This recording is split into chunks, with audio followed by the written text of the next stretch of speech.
Hello, I'm Pat Croce, and this is the American Cancer Society's HEALED Community Gathering. HEALED stands for Health and Energy Through Active Living Every Day. Our first guest, Michael Jack Schmidt. He had 10 Golden Glove Awards in the National League at third base. That means he could catch a cold if it was going by him. This guy was amazing at the plate, in the field. No wonder he is known as one of the greatest third basemen who ever played the game of baseball. Patrick, that's such a nice introduction. And all of the things you mentioned, you played a major role in that, as you and I know you did. And I got to draw off the Pat Croce energy for many years there in the 1980s. And if you can't draw energy from you, my brother, you can't get it from anybody. If there was a secret, how did you do it? Fate. I think you can't accomplish a career like we were able to do for me without being somewhat injury-free. There were no major injuries, so I got through basically unscathed. I had tremendous faith in the Lord throughout the entire thing. I could always go to prayer. I could always go to meditation. Quiet times for me were very valuable. I told you I would start and end this hour of power with an attitude of gratitude. So I'm going to just say it, and you can repeat it after me. Thank you for the grace to help me welcome what is happening right now. Thank you for the grace in helping me welcome what is happening right now. If we can bring everyone to the present moment and be appreciative and welcome what is, because only God is, then it allows the stress and strain of everything else, the past and the future, to just float away. Most of my sporting life and the life back when we knew each other, you tend to feel invincible. People carry your luggage when you're on the road. You snap your fingers and you get whatever you want around the ballpark. You make a ton of money playing a game you love, so you're wealthy. The first week in September in 2013, that all ended for me. It ended with a discovery of a mole on my back that was assessed as stage 3 melanoma. It's made me a better person. In what way? Well, it's made me enjoy every day more than I used to. Yes. Because for me, each day has been a bonus, right? It's maybe able to love stronger, to be more appreciative of the love in my life and the ability to love. I don't think I ever, on the scale of knowing how to love and how to feel love, I mean, I was kind of down here, and now I'm way up here. Wow. There's a lot more I love yous going around now than there was in my early days. So what did you do to get in shape?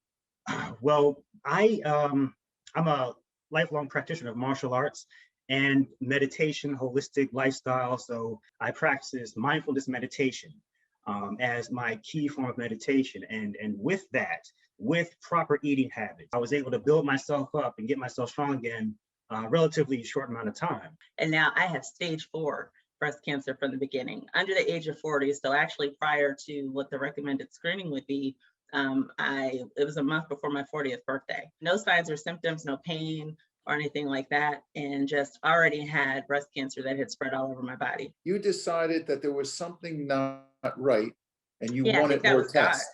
I think that was God just telling me, putting that in my head to say, continue to press, continue to ask, continue to push. And I knew that something was going on because it just didn't make sense for me to be constantly coughing. And so I did have cancer in my lungs. I had cancer in my liver. It had spread all over. I used the American Cancer Society to pick me up from work, take me to chemo treatments, and then pick me up from the hospital and take me home, because I didn't want them to have that memory of their dad pulling them into the van and then going to go pick up mommy. Wow. She's sick. So that was a big help to me that American Cancer Society had, because I wanted their day-to-day experience to be the same as much as possible. When I was a kid, I got left back in the 4th grade because I had a 1st grade reading level. Once I overcame that and graduated from college with honors, obviously I went to an HBCU, an historically Black college and university, and I majored in mass communications because they didn't have a journalism program. And so when you don't have that at your disposal, you got to pound that pavement. It's not about your resume and your grades, your transcript. What it's about is, networking. It's about internships. It's about garnering practical experience that shows a potential employer, I'm really interested and passionate about doing this. When I first ran into you many years ago, the first thing that oozed out of you was your passion. And people who were around you that didn't have a passion for life, a passion to succeed, you weren't one of those people that would dismiss them. You'd push them. Whereas other people might not do that. But in the end, you made it clear, you know what? If you're indifferent, if you're apathetic about things that are going on in your life, how in God's name could you expect anybody to be passionate on your behalf? Obviously, my late mother, God rest her soul, and my family members, and just growing up in the streets of New York and not wanting that to define my life, to be all that I was blessed and fortunate to meet people along the way that just reinforced that kind of thinking. In 2008, 2009, I had a contract dispute with ESPN. They decided to let me go. I thought I was worth more than they offered. They thought otherwise. And they let me go. And for a full year, I found myself unemployed. And you've known me for years. I believe I'm one of the best. And how in God's name could that be the case? And then you grow up and you learn. You could sit up there and you could bring up stuff like prejudice and racism. You could bring up stuff like, well, they're out to get me. But that's not looking at yourself. I had to look inside myself, and my mother helped me do that, because I remember when I got let go, she let me languish in the house for about 2 days. I went back to her house, even though I had my own house. I went back to mama's house, licking my wounds per se. And I went back, and after about 2 days, she brought me some lunch one day. And when she brought me lunch, Pat, she had a mirror next to it. And I was like, this ain't, what's the mirror for? You brought me food. What's the mirror for?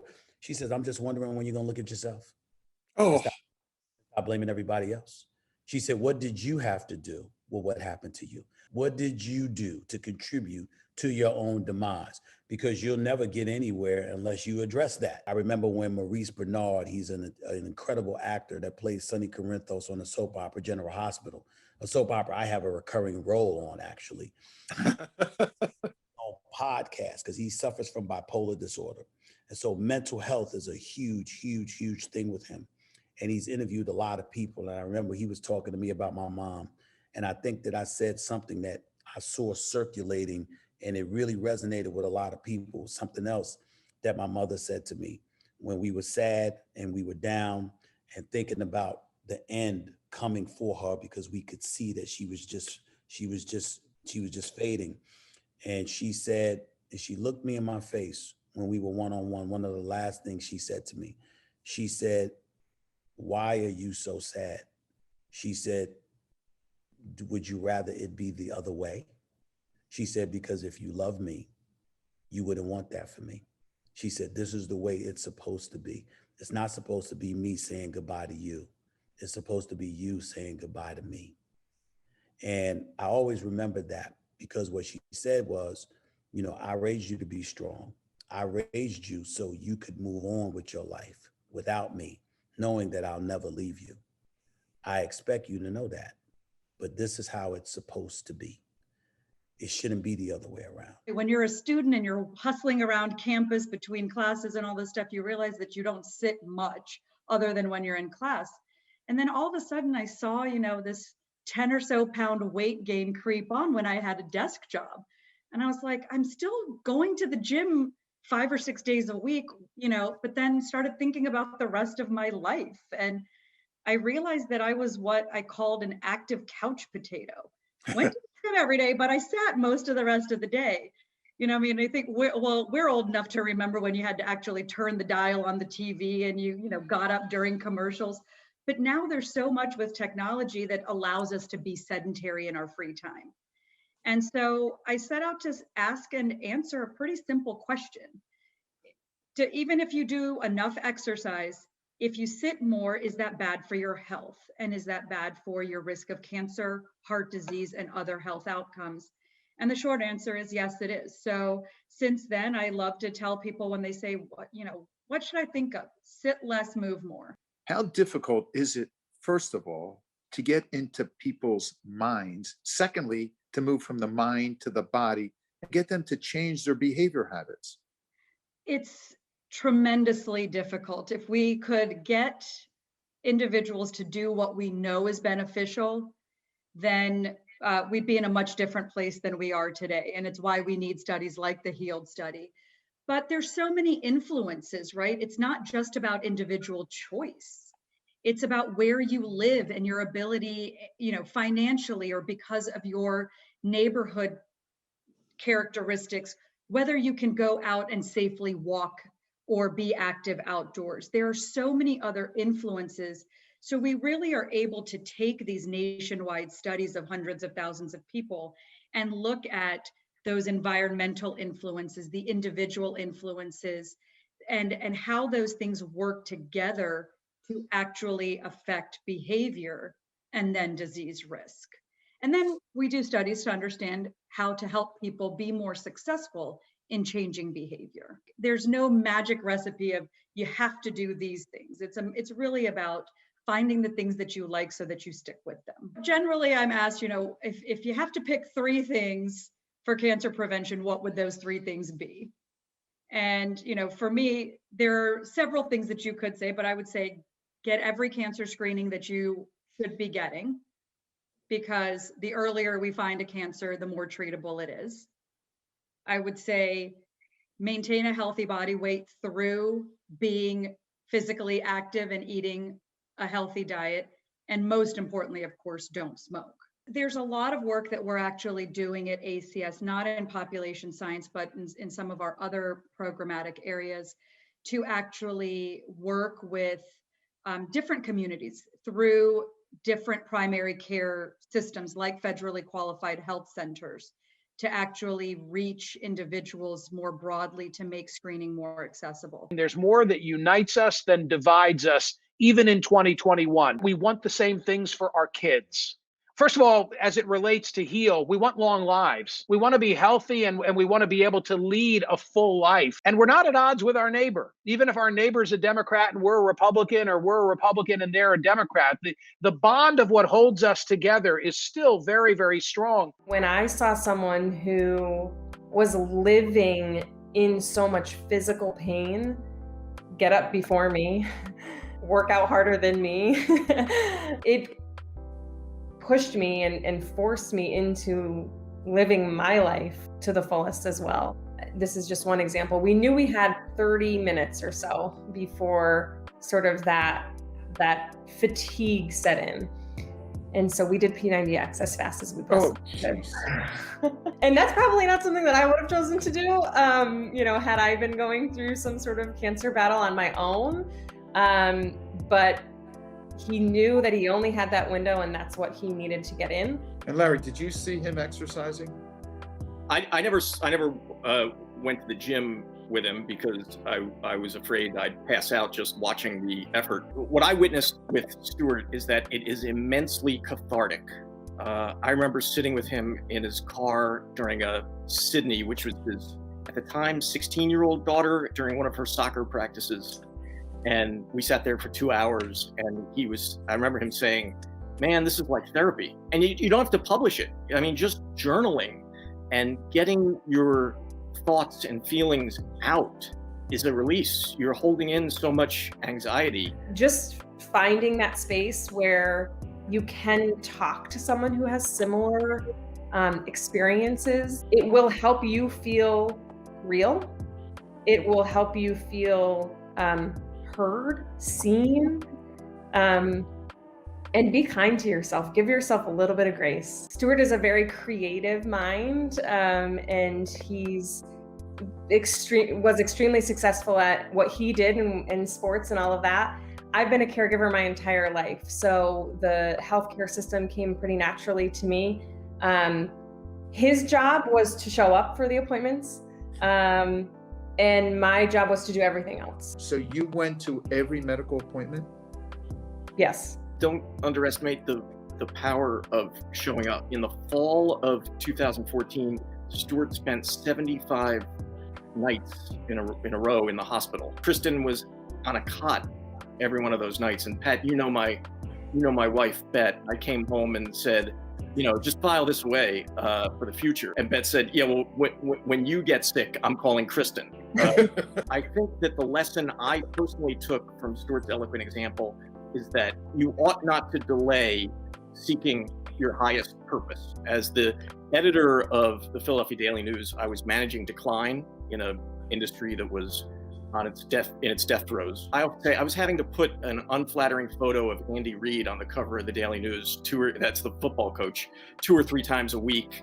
And at a certain point, especially after spending this time with Stuart, which was all about finding meaning and purpose in life, you sort of say to yourself, is this all there is? And is this the conversation my city needs? So a bunch of us founded the Philadelphia Citizen, a nonprofit, solutions-oriented news organization where we try and still talk about what needs fixing, but the ideas and the people who are trying to fix it. Because I saw my dad suffer, I worked at a hospital. I had a great dietitian in my life. Her name was Betsy Foley. She told me about nutrition. I went to Immaculata, got the degree in nutrition, and then it kind of hit me. My dad died when I was 25 years old.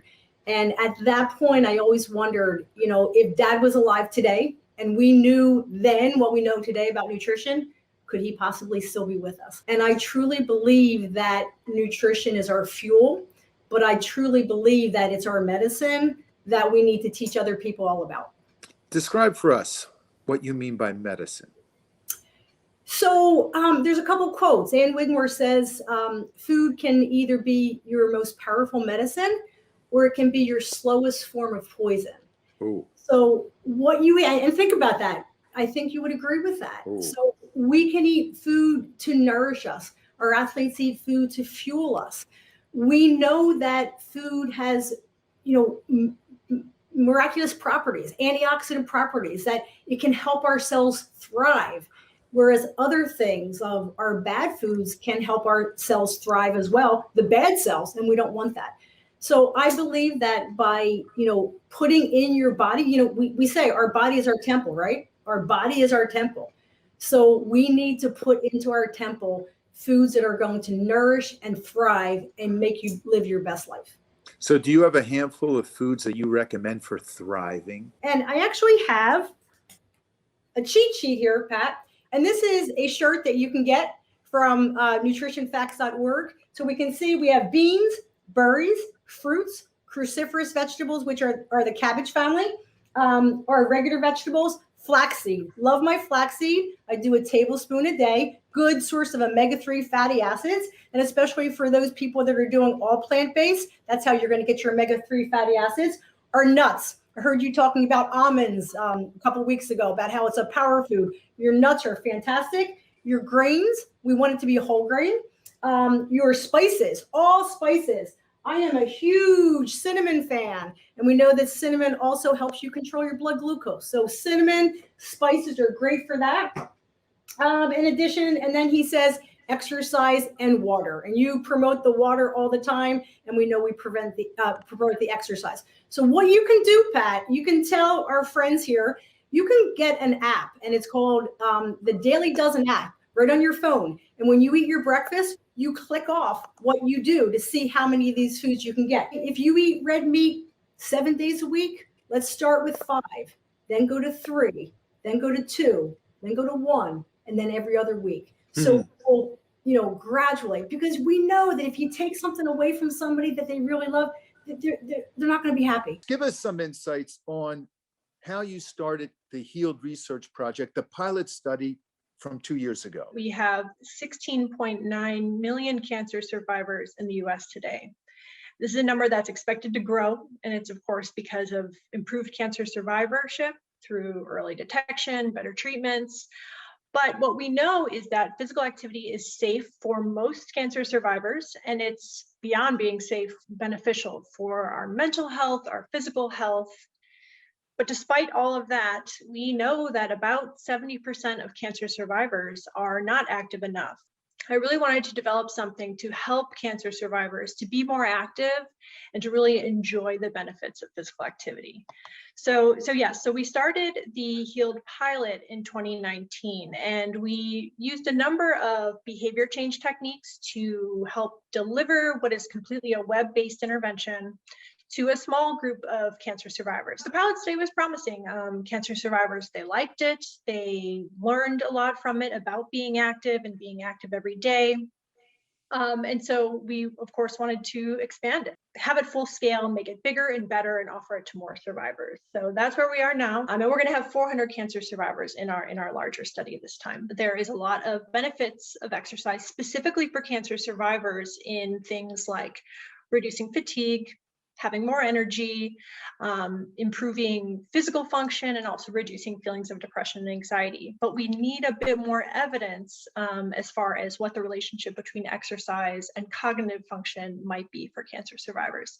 So that's the other big outcome that we're looking at. This might seem tough, but how do you plan to use your data to help cancer survivors? One of our biggest goals is to take this evidence-based product and push it out to the public so that as many people can be motivated by it, and so as many cancer survivors can become more active as possible. What would make you celebrate after this next 400 patients, 400 survivors were put through your research protocols? What would make you stand up and scream, yes? So helping people to find their own exercise journey and stick with it so that they can enjoy the benefits is like everything to me. Something is better than nothing, and more is better than something. If you think that, a certain goal that you hear or a certain amount of exercise is way more than you could ever do, just try and do something, because it's better than nothing. And if you hear a certain amount of exercise and you think, well, I'm already actually pretty active, I do a lot more active living and exercise than that, well, then do more, because that's better than something. We are able to invite people from all over the US. And we will indeed people from all different regions of the US. And that's one thing that's really great about being able to have, a digital program, is we are not bound by, a small area.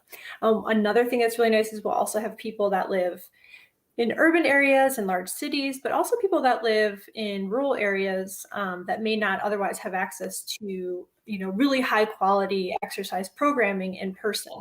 If they live pretty far from a cancer center or a high quality fitness center, otherwise they'll still have access to this program, which is great. I was 28 when I was diagnosed. I was newly married. When was that? What was the? 2008. Okay. So I did not have children. We had been trying for a little bit to start our family. And so when I got this diagnosis, it was definitely a shock to the system, as all cancer diagnosis is. But my anchor through the 3 years was my dream to be a mother. And to actually start my life with my husband. And so that really grounded me in you got to get to the next day. You got to get to the next surgery. I'm 10 years out from the first day I was considered cancer-free. Oh, that's wonderful. Yes, this year marks my 10th year. Yeah. That's a sacred decade. Oh, that's good. What a reason to celebrate. I'll take it. It's good. Yes. I really consider myself just an ordinary person who had to deal with an extraordinary event. So I use HOPE as my acronym, how ordinary people endure, because I really thought a lot about it. And everybody would always say, like, you said, you're a warrior, you're incredible, you're a hero to us. And I'm like, but no, I'm really just an ordinary person who had to find a way to endure through the moment. And so I live by that sort of mantra for what hope means to me. And then the other piece was just, I think, my attitude towards it. So I smiled through cancer. I think it was rooted in my father. He's a very jovial person, so I kind of inherited that from him. But I literally had to smile through every moment to get to the next day. And so really that positive affirmation for myself is what helped me, I think. I literally had to go day to day. And it was 3 years of day to day. But that's how I had to chunk it up. because I couldn't think to my next surgery. I couldn't think to the next tumor. I couldn't think to the next 30 radiation treatments. That's the overwhelming piece. And so I had to sort of isolate out the singular day in the present. What do I have to do today to make myself feel good today, to improve, to progress, to, go through treatment today? There were moments, Pat, that in the middle of surgery, in the most painful moments, where I would count the minutes. So I would count 1 to 60 to get to the next minute. Being an actor and working in the industry, it's kind of it gets very, if you've seen actors, it gets focused on yourself a lot because and doctoring is the opposite, especially in cancer. You see people suffering, and so people in a lot of pain all the time. So then you realize, gives you a lot of gratitude for the ability to help them, but also it gives me gratitude for what I have. And I think a lot of health and healing is really about what's going on in your mind. So having that dual perspective actually is really helpful. Like, for example, meditation. Even if you don't believe in it and you do it, it will work. That's how you know it works. Science is backing these things up. When you see a red flag come up, do you recommend them going to a therapist? Do you recommend meditation or some tool? Yeah. What I start with now, I start with a series of questions. I say, hey, do you eat salads? And if your answer to eating salad is no, there's a 0% chance that you get to do, you're not going to be open to therapy. You're not going to be open to meditation. We got to get you eating salad first. There's a lot of evidence to showing that if you move away from meats, that your survival from cancer improves. There's tons. If you eat 1 cup of broccoli a month, raw broccoli, it drops your recurrence rate for breast cancer by 15%. But most people are like, broccoli, they can't get their minds around. I'm like, it's 1 cup a month. That's like 3 florets a week. It's all you have to do. Let's say they say yes to salads. What's the next question? How about the exercise and the sleep? And then, usually if you're doing a diet, you're already pretty good. You're doing exercise, you're doing some sleep. Diet's the one I found is a marker. And then I say, okay, listen, are you open to doing anything else? Because I've noticed from the question I asked you that, there's some things that you could work on. I noticed that you're extremely stressed. What if I told you that if you did 5 to 7 minutes of meditation twice a day, it would improve your cancer, it would improve your quality of life, it would improve your stress level, improve your emotional wellness and everything. And generally, a lot of times you'd be surprised, especially with cancer, they'd say I don't have 5 minutes for myself. And then I'll say, okay, let's stop. Because you just told me, you're sitting in this cancer clinic, you just said, I don't have 5 minutes for myself. Did you hear that? And they're like, oh yeah. I'm like, so why do you think you're sitting here? That's why you're sitting here, because you've not had the balance to change, to do anything in your lifestyle that can help you, achieve that balance. And now you're looking to put the fire out, in your engine, but you got to look and see these other things. So guess what? We're going to fix it. If you can do 5 minutes of meditation, they're like, well, I don't know how. I'm like, okay, I'll teach you right now, because then you can't say that you don't know how to do it. So I have them take out their phones and I lead them through a guided meditation right in the clinic. One of the monks that I study with, he said, the busier you are, the more you need to meditate. Well, Debbie, you were just sharing with us the power of the caregiver, those that surround someone with a cancer diagnosis, and what's necessary when they really don't realize the loneliness that you feel with inside, with the not knowing. Will it heal? Will it not heal? Because the mind loves to project to the future in a negative way. And it makes your present moments so torturous and miserable. So that's really what this healing's all about. When the physician or the oncologist or Dr. Lockman's office gives you the green light to do what you want to do. Take us there. Yeah, so I remember I walked into the office with crutches and I got to leave without. So that was let's do that again. It's almost the worst time in somebody's life to be told that you have cancer, that you have breast cancer, and that you have to see a surgeon. And almost always when I see patients, they're nervous, they've already had a couple anxiety attacks, They've Googled all the wrong things, all the terrible things that go wrong with cancer treatment, and they're scared. But I hold their hand and I said, listen, whatever, I know you don't want to be here, but I'm happy to meet you today. I'm going to walk you through this, and I'm promising you that you will come up with something that I'm going to do for you, and we will get to the other side. And next year, you're going to come back and you're going to tell me about your family. Your husband's going to tell me about how you have been, and we're going to get caught up. And I promise you we'll be on the other side. You know, when a surgeon tells you whatever this thing is, I'm going to take care of it, gives you that moment, it calms you down, you take a deep breath together, and we conquer it together. No breast cancer is a cookie cutter. We have to figure this out. That's why we say it's individualized, and we make the decision together for what makes sense for you. Tell your friends to get the mammogram so that they can get the detection, early detection, and they somehow don't need to worry about getting chemo up front. That early detection is key, and that mammogram is so important. A lot of people get worried about it, and they've had bad experiences, and it's not necessary, or it hurts too much.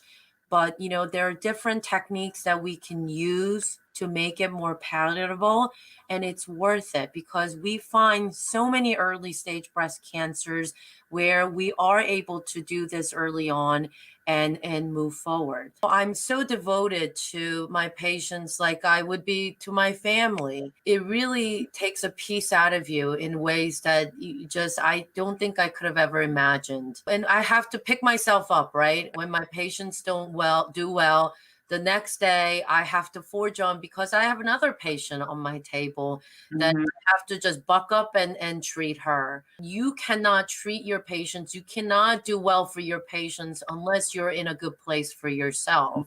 And so when you said you have to prioritize yourself, all the guilt that I may have felt in the past trying to maybe get away for a few minutes, it really hit me when you said that. Is there one person that we know that hasn't been affected by some type of cancer?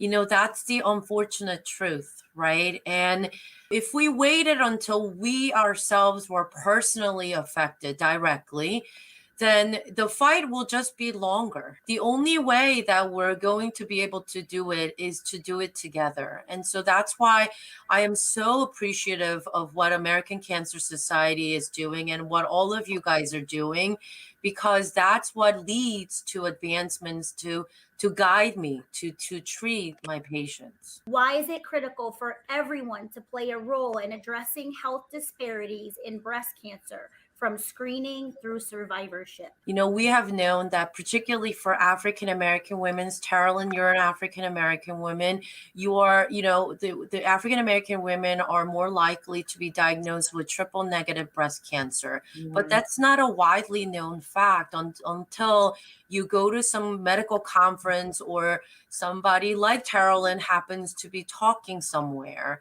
And so that's where it really matters. Like the one person who hears about it, then tells their sisters, their neighbors, their grandmas, we need to be aware of this. It's so important.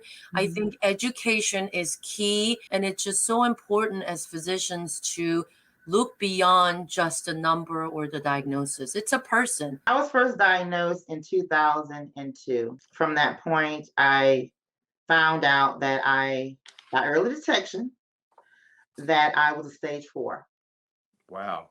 It's very important to put yourself first. In my case, during that time, I was very busy as a mom, young mom, working nonstop, putting everything before me. I had scheduled actually 2 appointments before that particular last appointment. I canceled twice. And on that 3rd appointment, I went and had my mammogram done. And how long was the delta there? The difference between when it was going to be done the first time until you finally went and saw the doctor? It was a tad bit over a year. The treatment had 8 aggressive chemotherapy, and then after 2002, I had a reoccurrence in 2008, and the treatment plan with that was the radiation. In 2014, metastasized to my brain. I had 2 tumors removed from my brain in 2014. With surgery? With surgery. Wow. Any side effects? From the surgery? Yes. They thought that I would have, and they told me that I would have, but I did not have. Beautiful. Thank God. Beautiful, yes. Life is like a roller coaster. You can scream every time there's a bump, or you can throw your hands up and enjoy the ride. So some people say, well, how can you enjoy the ride? You can enjoy the ride by following the directives of your physicians. Okay, I have to do this, I have to do that. Just go through the plan in a positive mindset, and the outcome will be great. And you decided now to become a self-care diva, in your words. Self-care diva. Self-care, people look at it, diva can be defined very well. You can be a diva in a bad way, or you can be a diva in a good way. In my case, diva is putting yourself first. It puts you in that mindset, get you away from whatever's going on around you, so you can gravitate to yourself. And believe me, it works, because it works for me, and I know it worked for you. Be competitive. Have that mindset. Don't let anything beat you out. My authentic truth is loving me for who I am and what I am and what I represent. And what do you represent? Living my best life. Live, laugh, and love. There you go. Now we're hearing it. Yes. Sometimes life can swallow you if you allow it. So I tell everybody to cultivate your life. Live your life. I mean, your moments are going so fast. Just live, laugh, love. People not only know thyself, take care of yourself. Take care of yourself. But building that relationship with your physician is very key. It's so important that you're comfortable with your physicians. And not only that, be an advocate for yourself as well. I tell everyone to support American Cancer Society and contribute towards the research, because they're making great strides towards the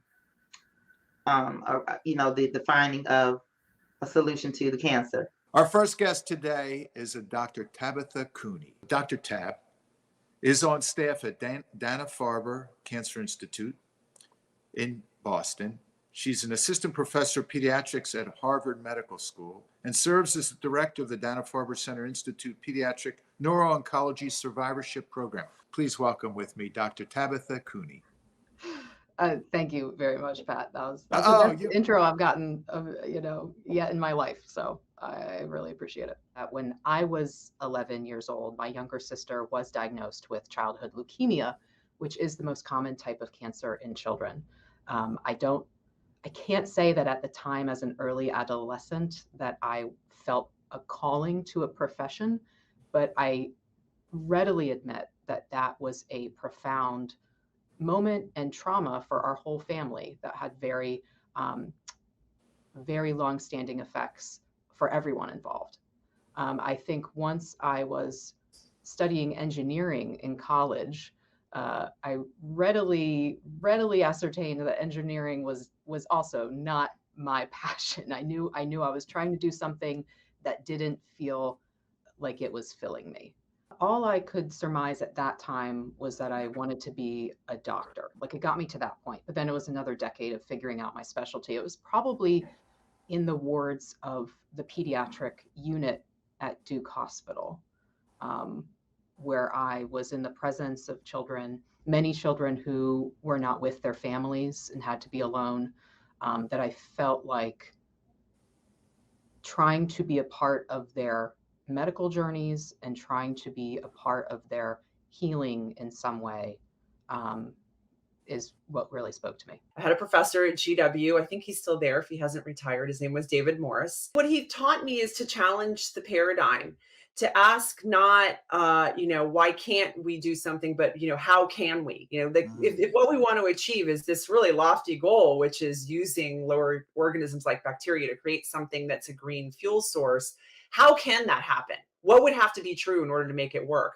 And I think I still use that today in my life as a mom, as a researcher, as a healthcare executive. It was always, how can we help cancer patients I'm pretty enthusiastic about that strategy of saying, what is the problem we're trying to solve?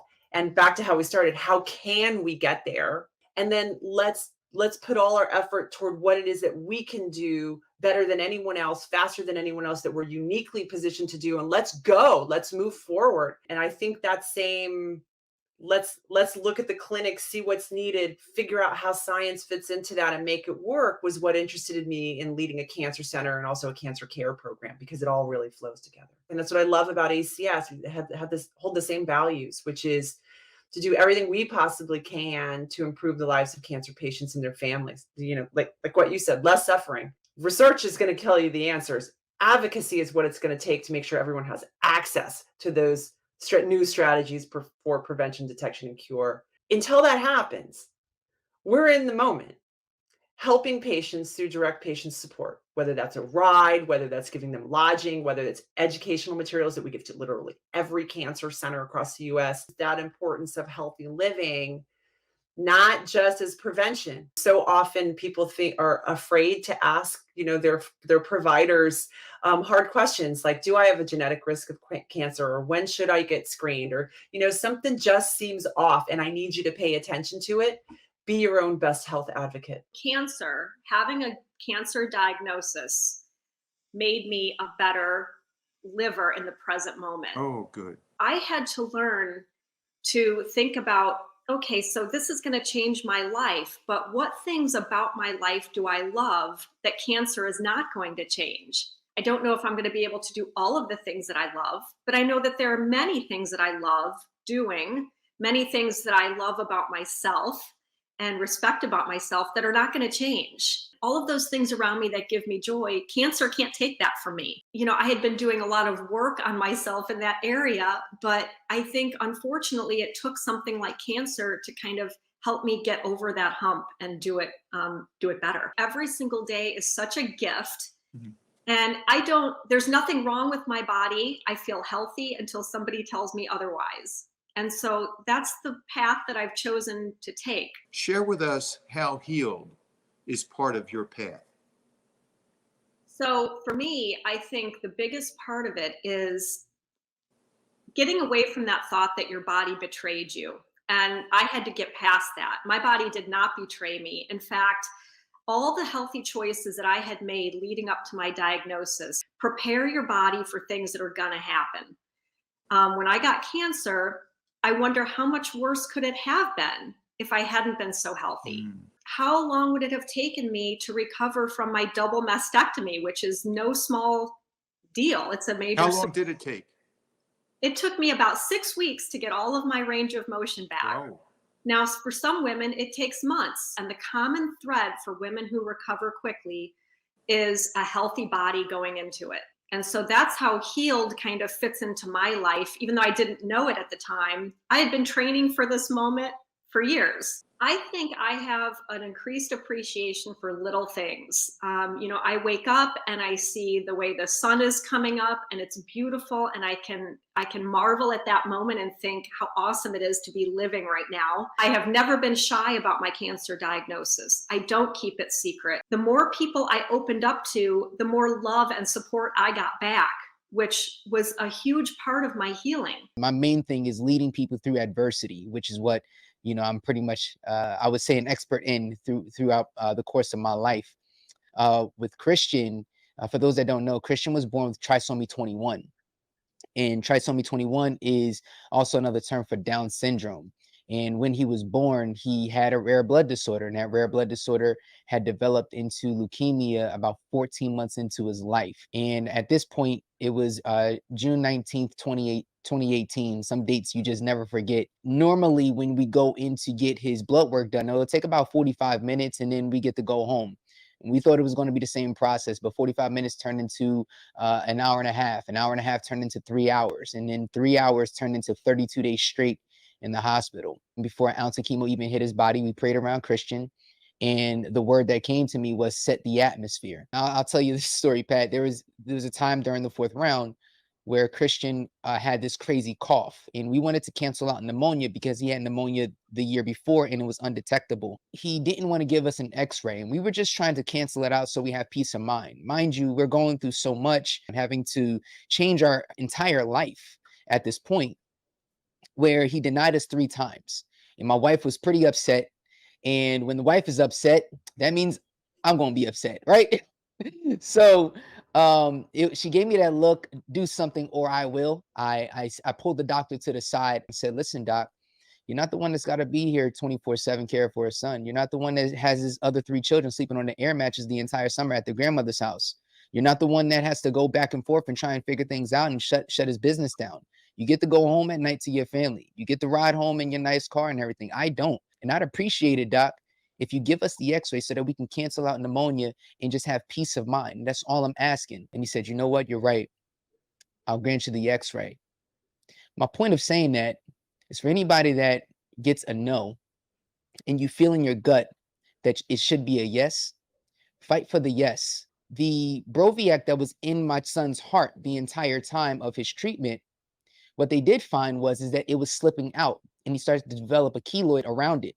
And it could have got infected even more and could have gave us a whole setback. Now, had I not fought for the yes, had I not fought for these things, then we probably would be in a different conversation and everything right now. When my son was diagnosed, we shut our dance studio down. We had a dance studio called the Level Dance Complex in Pennsauken, New Jersey. We shut it down from working 6 days a week to working only 2 days a week at the studio.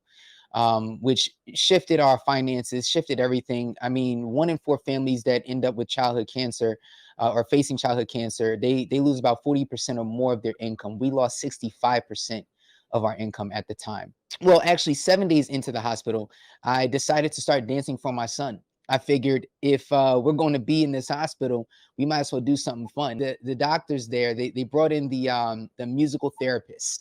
And, Christian does PT, OT, to get his strength and things in that nature going. Brought in these guys with ukuleles and stuff like that. Listen, I'm a hip hop guy. I like old school funk music and stuff like that, R&B. So I just really wasn't with the ukulele. So I said, guys, listen, I'll take care of the musical therapy part. When it comes to this music here, let me do that. I wanted to continue to set that atmosphere for my son. I wanted to make sure that my wife was okay as well, because a mother being away from her other 3 children is not easy. So if I could, get the room to be as positive as possible, then that's what I was going to do. So it turned into like a family thing. So I started dancing with Christian. And when doctors said that he would be weak, he would be tired, he wouldn't want to eat, about 7 days in, my son sat up for the first time during his chemo by himself. My son then started bouncing up and down and started jamming, to the music as soon as I started playing it. And immediately we were like shocked that he actually started moving like this. So we decided to do it daily. It became our father-son daily routine. When we changed the mind, we changed the game. I read somewhere where 70% of illnesses start within the mind. So I believe that the combination between his positive mindset and, of course, the treatment that he was getting from the doctors at CHOP would be a great duo to get him healed, at a much faster rate. What did you learn from this musical therapy that you were directing for your son's health? Yeah. So what I learned was that lyrics affect the mind, right? And the melody affects the emotions. Okay. And rhythm affects the will. Show me what a person's listened to, and I'll show you their lifestyle.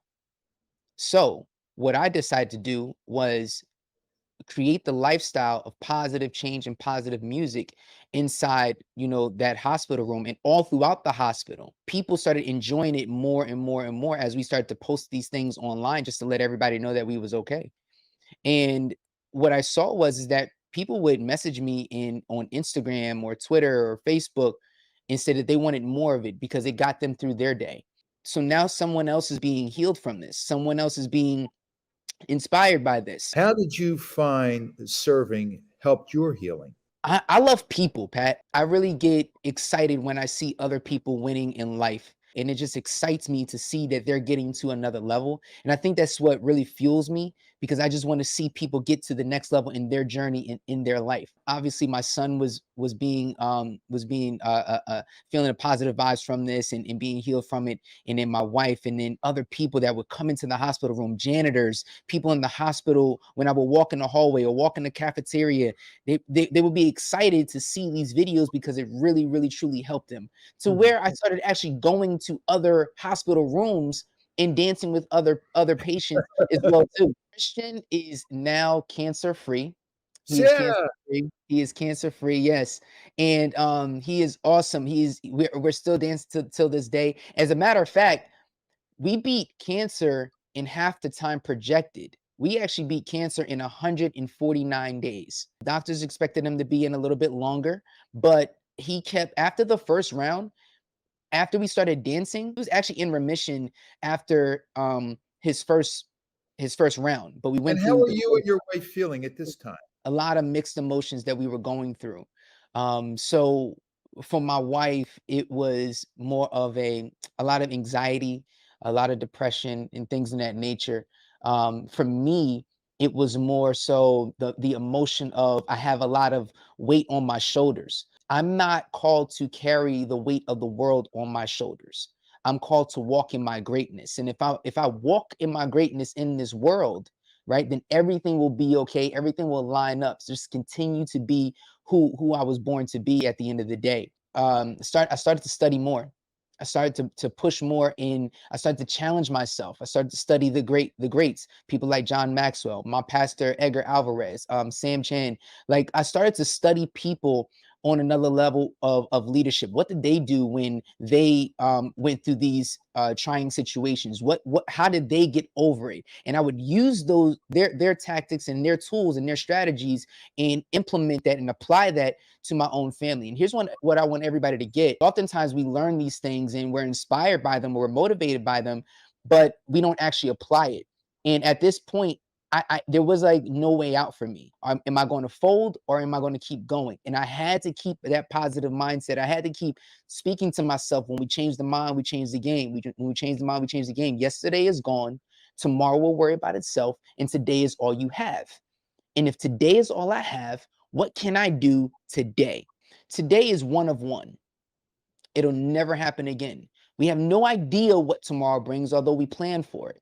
So if I can focus on my right now and impact as many people as I can today, because I don't know what tomorrow may bring, right? Then I know that I'm doing my job. Kenny, trading your career for your calling. What you're preaching right now is really the epitome of success, not about fame and fortune and all that other baloney we see on television. You're talking, if only people would embrace your definition of success, this world would be so much more peaceful. I really want people to look at life from a different perspective. And as I go through every single day, I try to provide a different way of thinking versus what everyone sees in the world every single day. I want you guys to start using your gift to make the shift. Our hematologist had told us that because of this particular cancer that he has, it's oftentimes associated with kids that have Down syndrome. That extra chromosome that Christian carries was actually the catalyst to help him defeat this particular cancer. So he had an 80 to 90% survival rate because of that extra gene that was placed in his body from birth, versus someone that doesn't have that extra gene. You know, they would have a 30 to 40% survival rate. What you have inside you will get you to the next level. So my mission is to help people and understand the potential that they have inside of themselves so that they can reach the next level in their life. It doesn't necessarily have to be dance, right? It could be almost anything. You know, and what I try to encourage people is to find that inner thing. What is that thing that you enjoy the most? The problem that we run into is that some people don't understand what they have inside them, right? So when they don't know exactly what it is that they have inside of them that they can use inside the hospital room, then that's where the discouragement may come, or they may start going through into those depressive states because they don't understand that. And this is kind of like why I push so much positivity on people every day, to enlighten them on, listen, it may be a tough time right now, it may be a storm right now, but the storm is going to pass. What does balance mean to you? Balance means that I can incorporate what's important to me in my life, all of it, that I don't have to choose one thing and have other things be sacrificed. And if I can only be partially present and partially there because I'm doing too many things, then it's not really me. I'm not really showing up the way I want to show up. After that very first class, I had this unbelievable sense of calm. And I had this clarity. And even though I had worked a really long day and come home taking care of my kids and rushed to get to this class, I wasn't tired anymore. It was just this shift that I hadn't felt in forever. And I don't even know if I had really actually ever felt that good before. And my doctor brain, my left brain, needed to unpack all that physiology. And I started diving in to the physiology. I started diving into the medical literature, and I was blown away by all of the literature documenting the benefits of yoga and meditation. It's so very important that we learn how to control that stress. Everyone's going to have it, but how can we actually work with our physiology to make those two parts friends again, to bring that homeostasis and balance back? So meditation is one part, right? And there's so many flavors of meditation, and we can most certainly talk about that. Stress management, sleep, fitness, nutrition, community, this importance of community, right? This sense of community and being with others, togetherness. Doesn't have to be romantic. It can be just friendships as well. Or just like this gathering. Just like this gathering right here. This has been shown in research. Medical literature documents the importance of community. Our own Surgeon General wrote an entire book on the importance of togetherness, right? So putting all of that together, taking care of your breath, taking care of your body, taking care of your mind. And those are the main components that I see as, how we can actually be the healthiest, happiest versions of ourselves. Okay, Steve. So our poster child for HEALED now is you. How has your running endured during the chemo, during the setbacks, during the recurrences? My oncologist had never treated a 45-year-old runner, triathlete, active person. He looked at me like I had three heads. And when we were explaining my lifestyle, his first reaction was, okay, maybe we need to give that stuff a rest for a little while until we get a handle on all this. And I looked at him and I looked at my wife, and I'm eyeing the door thinking, we need a different doc, because this is not my plan, I explained to him the importance of what I do. I'm not just a recreational athlete. There's therapeutic value in what I do. And you take that away from me, and we're going to be dealing with other issues besides just chemo and leukemia. So we kind of met in the middle. He said, all right, but be smart. You're not going to be able to go out and run 10 miles every day. And I said, don't worry, I'm not going to want to, right? He said, listen to your body. On days that you feel strong, you have the green light to work out, but stay away from gyms. My immune system was shot. My immune system is still not great.